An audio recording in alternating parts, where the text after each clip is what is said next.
Football are doing something special. From the 28th of August to the beginning of October, One Football are offering a Uefa Champions League experience for you and 2 of your friends. This includes flights, accommodation and match tickets to a group game of your choice. This offer is only available to subscribers from the UK, Spain, Italy, Germany and France. To have a chance of entering in this Uefa Champions League experience, you need to do 3 things. 1. Sign up in the app with email. 2. Agree to terms and conditions. Then 3. Sign up. You guys definitely don't want to miss out on this offer. Go to the description to this video and click on the link to the One Football app. And once you guys have done all of that, I want to know in the comment section below, what game do you guys want to go to? And in today's video, I'm going to be doing a transfer window review. Now, we made 6 signings this summer for the first team. That was Willy Caballero on a free transfer, Alvaro Morata, a record transfer at 58 million, potentially rising to 70 million, Bakayoko for 40 million, Rdiger for 29 million, and our 2 signings made on the 31st, Zappacosta for 23 million, and Danny Drinkwater for 35 million. It's been a very eventful summer, and a lot of fans aren't too pleased with some of the players that we have signed. Now, in today's video, I will be doing a grading system, rating our transfers using the American grading system, so that will be from A star to F. So I hope you guys enjoy the video, and I'd like to hear your thoughts and opinions in the comments section below. Now, to kick things off with our record signing, Alvaro Morata. Now, I will be giving Alvaro Morata a B+. Now, a lot of you guys might be thinking, wow, B+, that's kind of low, but I think I've got good reason to give that. First of all, to list the positives surrounding Morata, yes, this guy is a better footballer compared to Diego Costa. His first touch, his dribbling with the ball, his ability to play in deeper positions, and his flexibility playing across the front 3. I think he's going to be very versatile, especially with how we like to use our striker in a 3-4-3 system. Now, he needs to be very capable and adept at holding off players. And of course, I cannot forget his aerial prowess. The guy is just better in the air compared to Costa and Michelin. And I think with all of his qualities, it really complements our 3-4-3, much more compared to when we use Michelin and Diego Costa in that position, because of course, with a 3-4-3, a lot of the play goes straight to the strikers, and they have to be comfortable dropping deeper and giving space for Pedro and Hazard to be able to make those runs in the space created by him. And I think Morata is just the most capable striker at doing that. The guy is just very comfortable playing in deeper positions. He can play across the front 3. He's able to run at people. He's able to compete in the air. And I really think that he's going to be the upgrade that the 3-4-3 system needs to really take it to another level. And already, in the last 2 games, we've seen him score twice with his head and get 2 assists with his head. And for someone that's still coming to terms with the system and getting used to things, he's showing how much he's suited to the team. And I always make this point, strikers are supposed to complement the system. And I think with Morata, we're finally getting that. But still, you might be thinking, Nini, why are you giving him a B+? Well, even though Morata is a very good player, he still needs to make a name for himself. Now, of course, unfortunately, he has been an understudy during his time at Juventus and during 2 spells at Real Madrid.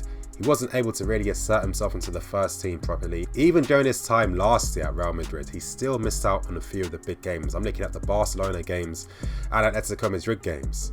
And of course, it hasn't helped that he's got Karim Benzema, who's tailor-made for the Real Madrid system, because he helps take Cristiano Ronaldo to another level. Another thing with Morata is that sometimes he can play with his head down a bit too much and he doesn't see the overall play. Of course, I think that's something he'll really improve on, playing first team for Chelsea, especially having 2 support guys beside him. So that's only going to help him improve, so that's something that's going to get better in the future. But finally, the main reason for why I'm giving him a B+ as well is that as a striker, yet his finishing ability isn't up there at this moment in time in terms of the world's elite. Do I think Morata can reach that level? I definitely think he can, and I think playing for Chelsea, playing consistently, but he'll be able to make mistakes in certain games and still have a guaranteed place where he can be able to, really strengthen mentally when in front of goal. It's really going to help. Now, Morata did say something very interesting in a recent interview where he said that, of course, in Spain you get more time on the ball. I've said this quite a lot. And a lot of Spanish players, the likes of Michu and David Silva, for example, said you get more time playing in La Liga, so you're able to place the shots more where you want to. And he made the point that in the Premier League, because the pressure is so tight by opponents, you have to be very instinctive with your shots and you have to be very quick. And I think, of course, there's going to be times where he does miss easy opportunities, as we have seen already some of the past few games, but he will be getting better. Now, moving on to Bakayoko. We signed him for 40 million from Monaco. He came to replace Nemanja Matic, and unfortunately, he's only starting to get his match fitness now. He hasn't had a proper pre-season, but the club took the chance to bring him in because he has a very high ceiling when it comes to potential. And Antonio Conte likes to have midfield players like Bakayoko who are very strong physically, adept at breaking up play, able to drive forward when they need to, and of course provide that defensive stability in the middle that he likes from his midfield players. With Bakayoko, he really made a name for himself, making driving runs at the heart of midfield for Monaco. There has been some question marks regarding his reading of the game. Sometimes he lets play get in behind for him too much, and he's not great at assessing danger before it comes. But at the same time, the guy is 23 years old. He'll only get better, and he played his first full season in his career for Monaco last season. So it's just a guy that's going to get better with more game time. But at the same time, of course, he's replacing Nemanja Matic. In my opinion, I feel that Matic is a better player. Of course, Matic has age and experience. You know, he's played in Europe a lot more than Bakayoko. He's played in a European final for Benfica. So, of course, age-wise, the experience he's gained, of course, he's a better player. Do I think Bakayoko can reach those levels or beyond? I think so when it comes to Chelsea. To me, it's going to be very interesting to see how Conte is going to use him in midfield, because personally I feel Bakayoko should have a bit more attacking license compared to Kante, because I feel that Bakayoko could really become potentially an Essien-like figure in midfield, and I think that is quite exciting already. We can see nice bits in his game, his driving runs, ability to run with the ball, and also he's able to break up the play very well. He's very strong in his tackle, and I like that tenacity in his tackle. But at the same time, I feel that he needs a degree of patience because he's playing in a completely different system compared to Monaco. Monaco like to attack down the flanks, build their plays up. Really, the only job for the two Monaco midfielders was to screen the two defenders behind them. And of course, he was able to have a lot of space to make driving runs there. And he had a degree of freedom when it came to making runs as well. At Chelsea, I feel it will be different because he's going to have to play more discipline, I feel, because I have a feeling Conte will be using Bakayoko similarly to how he used Matic. And I think in a press conference he said earlier in regards to he wanted Matic to stay because he wanted Bakayoko to be Matic's understudy, which was quite weird in my opinion. But I will be giving Bakayoko a B. I feel that we're seeing a lot of his potential, but I feel that it's a signing that's going to take him a few months really to assimilate into the team because, of course, he hasn't had a proper pre-season, and I think it's going to be a bit of a culture shock in terms of getting used to the pace of the Premier League, unfortunately, only because players need to understand what fouls and tackles they can get away with and how quickly to release the ball because there's constant pressure in the Premier League. And I think tactically too, he might be playing a more disciplined role compared to what he was doing at Monaco. And at the same time, he's not complete in his game just yet, but most 23-year-olds aren't.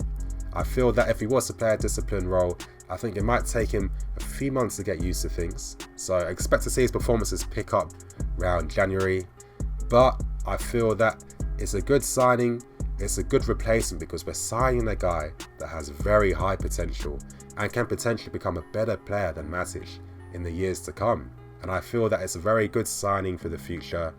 And I'm excited to see what Bakayoko is going to become. Now, moving on to Antonia Rdiger. Now, Antonia Rdiger came from Roma. Of course, we wanted to sign him last season, but unfortunately he had a very bad injury similar to Kurt Zouma.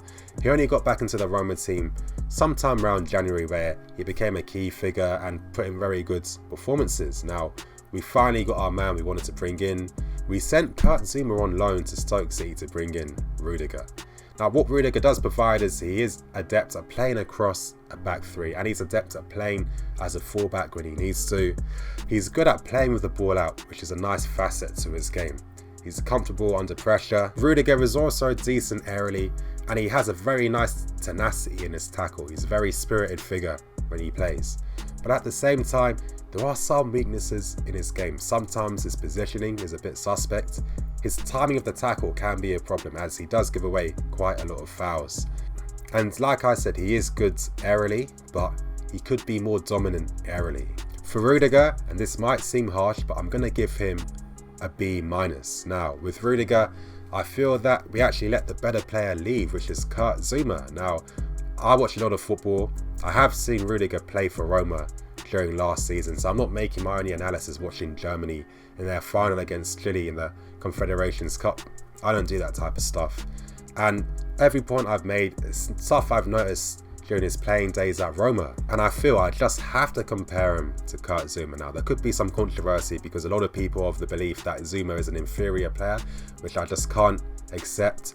Zouma is 2 years younger than Rdiger, and I feel that he has a higher ceiling and potential. I feel that Zouma is the better player aerially. He is good with the ball, which is a surprise. A lot of Chelsea fans, how can we forget the amount of times we've seen him spray 70-yard balls, especially that Newcastle game.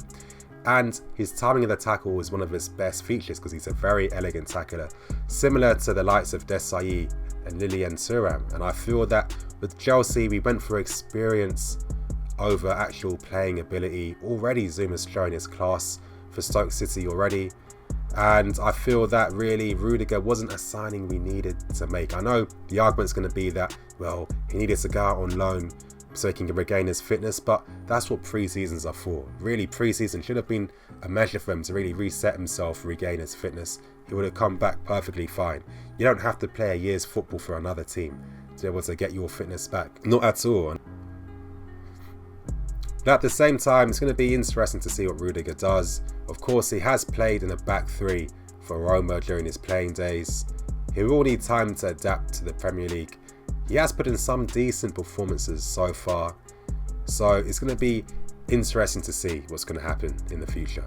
Now, moving on to Danny Drinkwater. Danny Drinkwater just signed from Leicester for 35 million. We've been trying to make this signing for a whole month now, and we finally brought in our man. Now, I must say that Danny Drinkwater is a very, very undervalued and underappreciated player. Now, for me, he was one of Leicester's best players. Of course, it was him, Kante, Mahrez and Vardy. But Drinkwater played a crucial role in that Leicester midfield that won the league. Now, what Drinkwater does bring is passing ability and good defensive work rate. Now, tactically, he's very good. He's always in the right positions.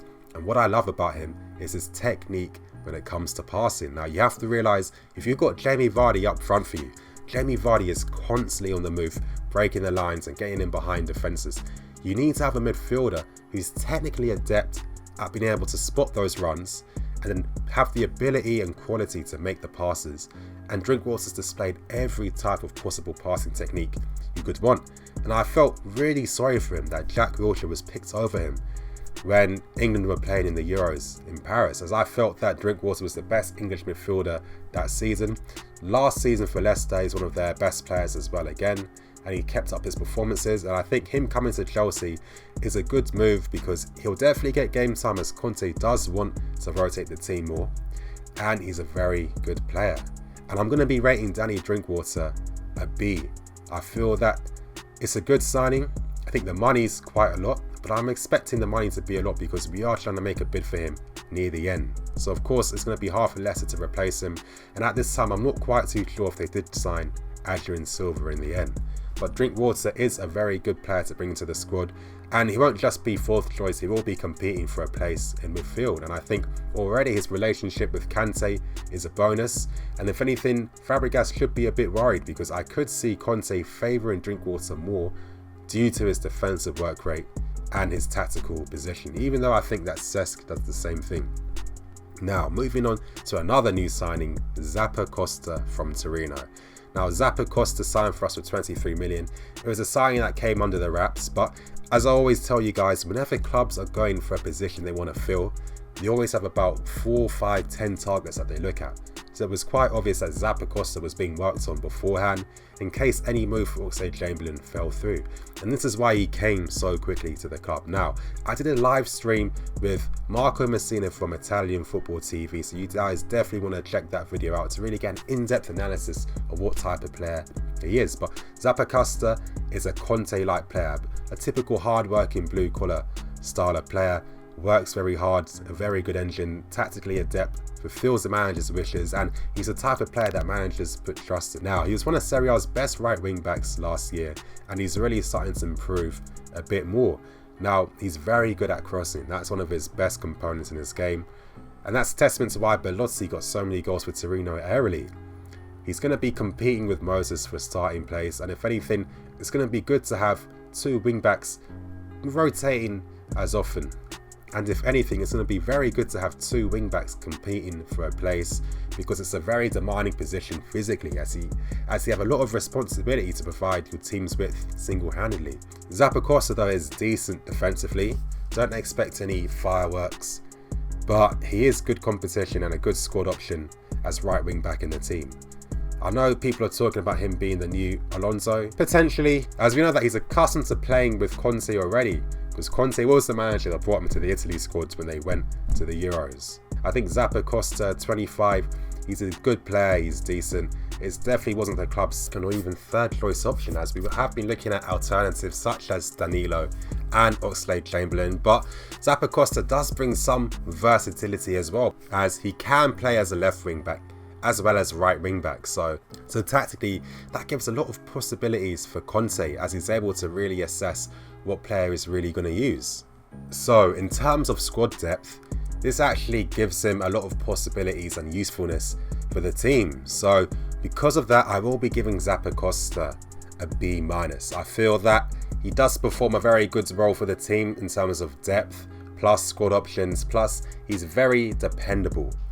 Do I think he's amazing or world class or could potentially push for a first team place? I'm not quite too sure, but anything can happen during the season.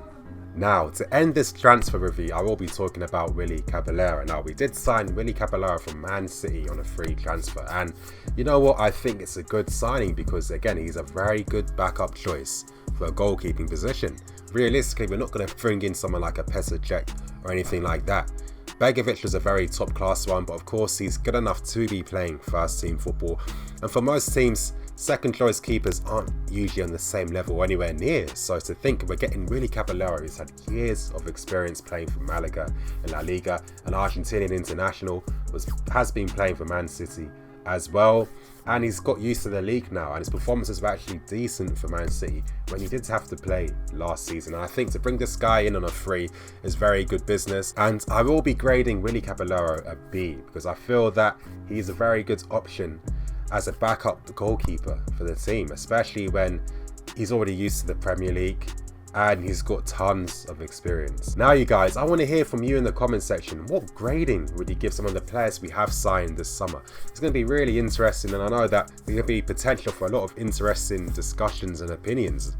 I'm curious as to what people would think you'd give a Alvaro Morata or a Rdiger, for example. Now, anyway, you guys, thank you for watching my transfer review.